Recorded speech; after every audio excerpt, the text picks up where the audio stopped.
Good morning, everybody. Lovely to see you all. And I have a fascinating guest today. This is Mbeke Waseme. Okay, good morning, Mbeke. How are you today?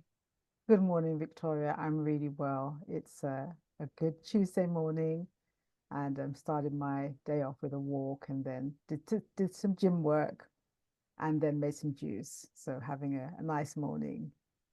Walking for me in the morning works for me. At the moment, there is a real need to do a kidney flush. So I'm doing a kidney flush for 2 days with some juice.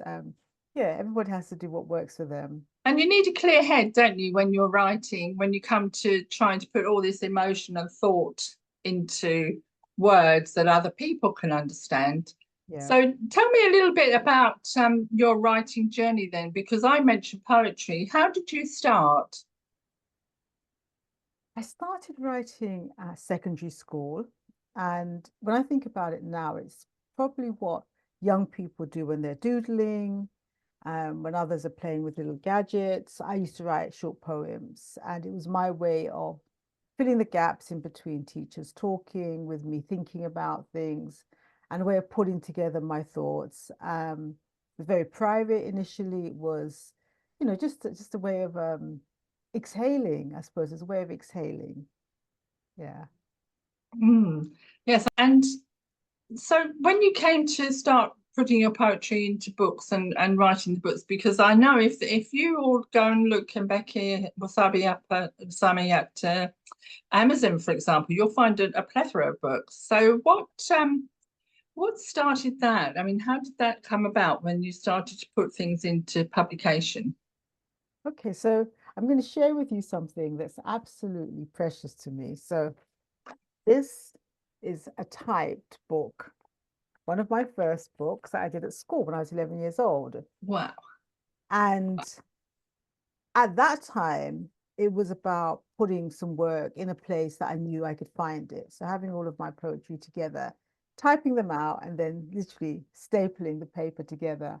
Oh. Um, Moving on from that, becoming older and thinking about poetry in a different way, it was more about sharing part of my journey and knowing that that would inspire others, but not knowing who those people are. So, in the same way that I think now people might do motivational speeches, you don't know who's going to be impacted by it, but you put it out there anyway.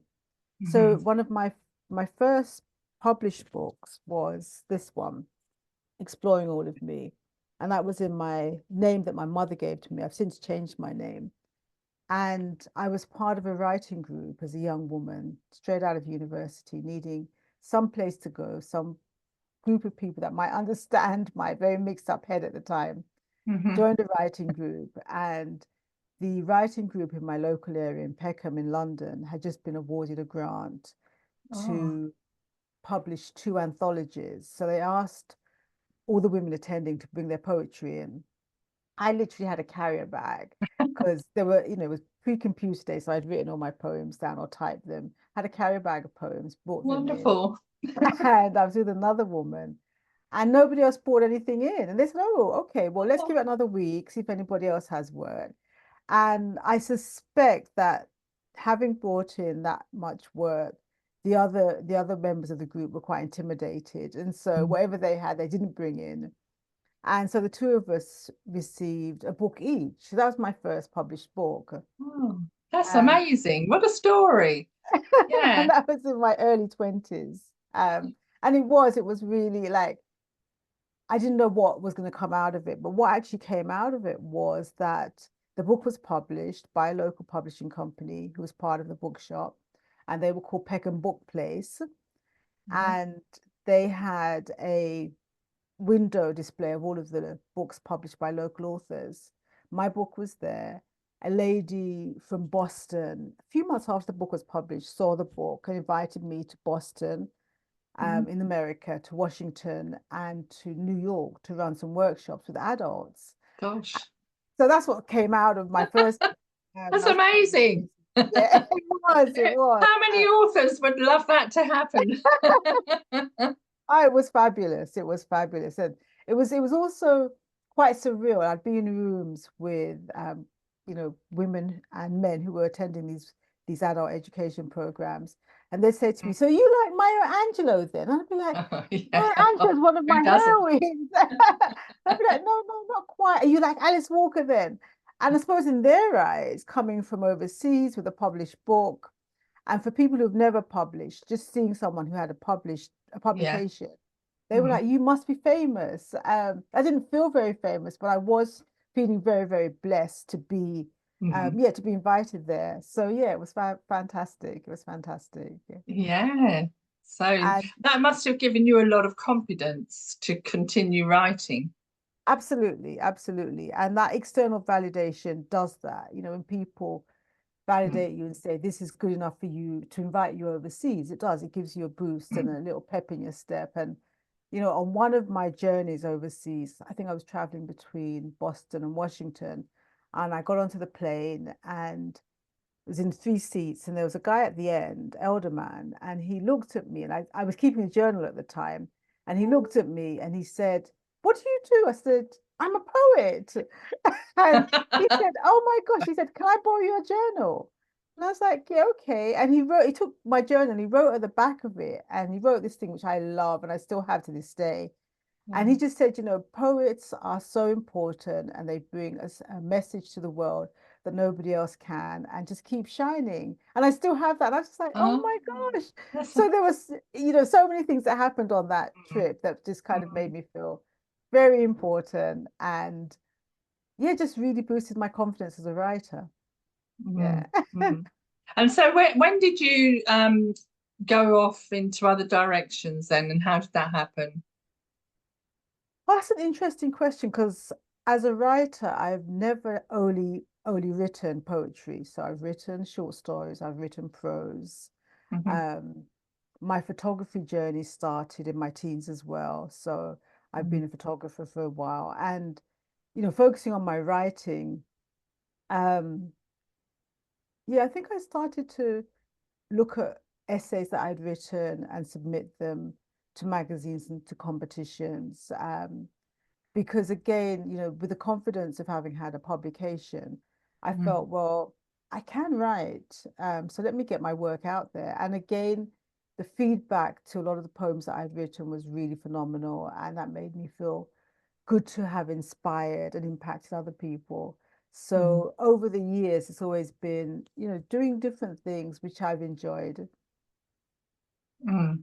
Yeah, I was just wondering, have you got a couple of short poems to hand that you could read to us? You don't have to. Yes, yes, I just, definitely. I'm just Yeah, thinking at this point, it would be lovely to sort of get an idea of the quality of your work because, yeah, that would just be nice if you've yeah. got something. No problem. I'd Oh, actually like to lovely. read one of my poems that I wrote when I was 11. And I read it, I looked at it this morning. I was like, oh, that's so interesting because what the poem does, a bit in the same way that photography does, it captures a moment of your thinking. And some poets go back and they rework and they rework. A lot of my, obviously, when I was 11, I wasn't thinking that way. So it was just like, this is what my thoughts are. This is what I've written. Mm, And this is written by my 11-year-old self. What is true love? Tell me true. What is true love to you? Is it a quest beyond imagination or beyond your wildest dreams? Oh, tell me true. Is love what it really seems? What is true love? Tell me true. What is true love to you? Is love something you get in a dozen or only once a year? Is love something you'd like to have or something that you fear? What is true love? Tell me true. What is true love to you? And that's where it ends. And that oh, made me smile this yeah, morning because I was like, 11 years old yeah. and thinking about my influences at that time. So they would have been things like the soap operas that we had, like Crossroads and Coronation Street, Mhm, um, and obviously, you know, family and friends. So that was, yeah, that was an 11-year-old. I thought that's quite interesting in mm, terms of the thought pattern at that time. yeah. And then a little bit later, I've got my first poetry book, Exploring All of Me. And So I've got this one. This is called Tomorrow. And this was, again, what my thoughts were around at that time. Times are changing if you see what lies ahead. Times are surely changing. Just take time.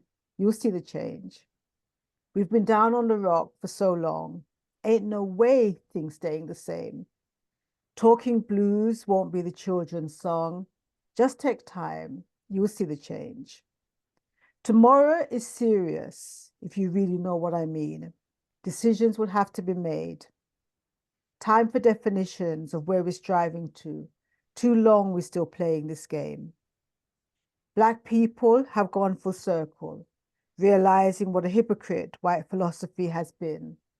With such an incredible denial of culture, Black people will never know just what could have been. In providing us with false views, we're not sure whether we've lost or gained merit, messing up our hearts with more false truth about how extension began with Bo Derek. Laugh your laugh, my Adrian, is not true. A serious manipulation of one. Now we're trying to reclaim our culture. People want to laugh us to scorn. Any strength must come from the future based on the past. Tomorrow will build to a stronger next year. It's just a pity we might have to see some bloodshed to the last. And so that would have been written around Brixton riots, growing Black awareness, and things like when Bo Derek came on the television with her extensions, and they said, you know, she'd started this hairstyle. We were up in arms, like, how dare you? So that poem really is a reflection of, things that were changing for me, based on the experiences I was having. And you were in your early 20s about that time. So that would have been the poems in the book were published in the early 20s, so they were written in my late teens, kind of 17, 18, up to my early 20s. Yeah. It's a very raw time, isn't it? When you're finding yourself and, you know, you're looking at your culture and things that are happening politically and societally around us. It's it's a rite of passage for many teenagers and young people. Absolutely. To become aware of the reality of the world. Absolutely. And you know, poets like George the Poet now are doing that. They are capturing what's happening politically and giving it to us through poetry. And you know, some of those poems that people write become songs. But you know, there is a whole movement of poetry that's been used in different ways over the years. I think there's something magical about poetry in the sense that it's not intangible, but because it's lyrical, it packs a punch. Yes. Each line, each word, each phrasing is carefully considered. Whereas with prose, you can ramble along a little bit to get your idea across. Yes. And it's a completely different emotional experience, I find. And it's I think that's why it works very well on such sort of political and cultural messages, you know. It's something that's touched me a lot in my life as well. And I think when we're younger, we have more angst, we're more vital, we're more wanting to change things, we want to find our place in the world, and we see all its wrongs, you know, and it's very, that's why I asked how old you were at that time. So let's thank you for that. That was really lovely. And I hope everybody goes and finds that book. What was it called? So just to show that was the original copy. This is now, so this, owning the copyright, I was able to republish this 30 odd years later. And when it was out of print, so I republished that. And the title was about Exploring All of Me. Exploring All of Me. Now that's the song title. Yeah. Yeah. And so the other aspect I'd love for you to talk about then is the new book that you've just recently published, as far as I understand. Can you tell us about this? This sounds really interesting. I haven't bought it yet. Okay, so How to Live, Work and Thrive Abroad. And what I wanted to show was that was the original cover, and we changed that. And one of the great things about publishing is that there are often lots of different stages that go into making the final book. And it's always nice to have the stages available so you can see why you made those changes. Yes, yes. So you're self-publishing, are you?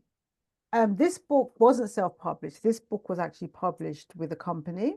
Um, this was the poetry was self-published, and Huh. my last poetry book, which was in 2020, which is called, and then it was 2020, and that was Right. based on all that was happening then. Mm, So yeah, I'm a yeah. mixture of published and self-published, So and you're very experienced. So if anybody wants to contact you, I recommend they might have some questions. They might like to get yeah, some no help with problem. some issues. It's always very difficult to know where to position yourself Yeah, regarding publishing.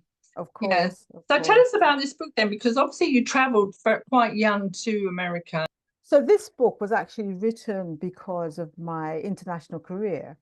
So I'm an educationalist, it's one of the hats that I wear. So I started off as a teacher, lecturer, head of department, etc. Mhm. And my first experience overseas was in Cameroon as a volunteer. Didn't want to commit to a year or 2 years with VSO. This 3-month opportunity came up. So I went to Cameroon, worked along a group called Health Projects Abroad. So we were the admin support. And it Okay. was quite unique. We were trekking through villages, everything that we had for those 3 months was in our rucksack. We slept in the villages where we were going to have a clinic. And in those villages, we'd have to prepare food. We got to know local people, and then we'd pack up everything in our rucksack and move on to the next village. And that was my first experience of overseas work. Mhm. After that, I returned to the UK, was working in a job that I wasn't feeling fulfilled in at all. I'm qualified as a teacher. Once I was qualified as a teacher, as I said, did various roles, then applied for a job in Ghana as the vice principal of Ghana International School. I'm one of these people that probably stays in a role for 2 to 5 years max. So I'm not Mm. I've been in my career for 20 years type person. Yeah, yeah. So I'd had a series of roles. And so when that role came up, I could tick all the boxes. I met the That's criteria. great. Yeah. And you're Was brave because a lot Yes, of it's people don't jump. interesting. Yeah, a lot of people use that word. And I saw the role. I thought, well, yeah, and I went for it. Was in Ghana for 3 years at GIS and stayed on as a coach with the UN for a little while and did some temporary lecturing with Webster's University. Came back to the UK. And sorry, I forgot, before that, I had lived in Jamaica with both my children for 3 years. Okay. Uh-huh. Came back to the UK, was offered a role inspecting schools in Malaysia. So went to Malaysia for three Goodness years. me.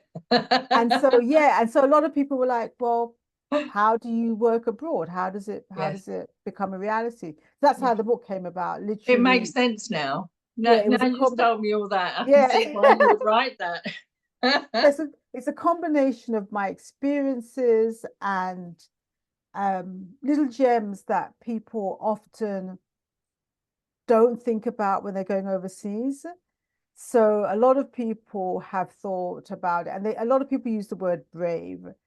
And I think that there is a level of bravery, there's a level of risk, and there's a level of curiosity. So if you go overseas, you generally have a quite a curious mind, you have an adventurous mind, and you're open to trying new things. So I started hiking in my journeys Oh, overseas uh-huh. and hiked a mountain, a 1 day hike in Ghana, and then did a 2 day hike in Malaysia for their Mm. highest mountain. And places like Malaysia have a hiking culture, so there's lots and lots of Oh, forests oh, dotted around the country, and people go out and okay. hike very early on a Saturday, Sunday morning. Mm. I think it takes care of a lot of people's health and well-being. That being in nature, you're amongst monkeys and big, what do you call them? They're called monitors. They're like lizards that are about 2 foot long. Uh-huh. And I'm sure they're all right. they are all right. And you're hiking with other people, local Yeah, people. And it's just an amazing experience. A bit like your picture at the back where you've got the sunlight coming through the trees. yeah. Uh, really, and really good for you, really, really Mm. good for the body, good for the Yeah, mind, good for the spirit. yeah. And So so, how much has quality of mind and spirit influenced your work then in this book to thrive oh, abroad? a lot. a lot. Just because I suppose my feeling of having been overseas is that if other people are doing it, I want them to enjoy it and to be successful. And Mm, there are some really fundamental things that make that possible, which people just may not think about or may miss. So it's little things like in one of the countries I stayed in, you had to pay your own rent, whereas in other countries your rent might be paid by your employer. And mhm. so if you're going out to locate somewhere, an apartment, as soon as people hear your accent, they want to hike the price.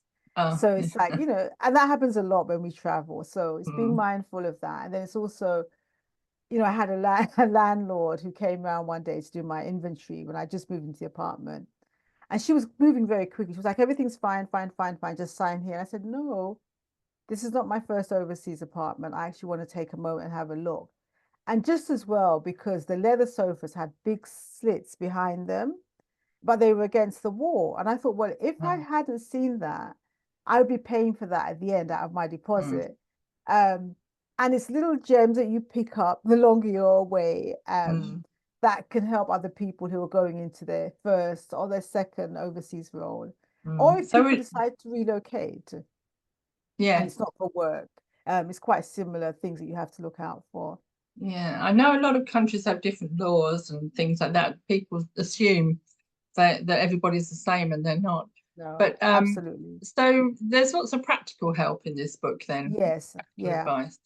Practical Okay. advice and also emotional advice, because Oh, the idea of going away from everything that you've ever known, yeah, the streets that you might have walked down for your whole life, from the people you've had access to for your whole life, and to being in a new country is a very big emotional,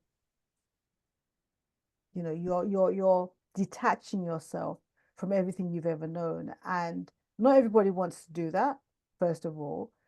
But two, in order to do that, there are processes that you can take yourself through until you finally go.